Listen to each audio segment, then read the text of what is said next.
You know what they say, good things come in small packages. So if you want to grow your own food, but you're starved of space, then why not turn to pint-sized trees, which give you homegrown fruit from the tiniest of spaces.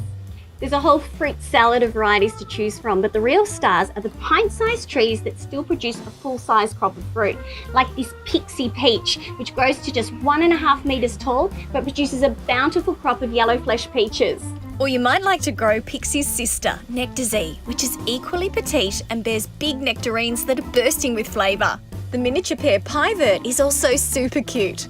It's small in stature, but produces large, sweet, green-skinned fruit, perfect for making pear and ginger tart or baked pear crumble. If you've got a bit of height in your garden but you don't have a lot of width, then you might want to go for one of the skinny trees. So this is a peach called Crimson Rocket. So it gets to about 3.5 meters tall, but only 60 centimeters wide, and it produces a beautiful crop of medium-sized peaches. Or you could go for one of the Columnar apple trees. So this is one of the ballerina apples.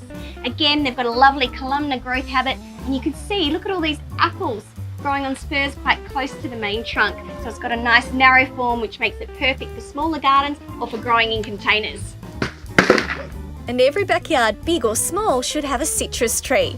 So if you don't have room for a big old lemon, try one of the dwarf varieties, or make a feature of espaliered citrus in pots.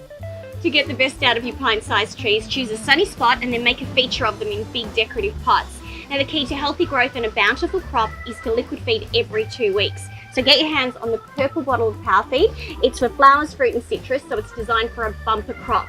Apply it every 2 weeks and your fruit forest will thrive.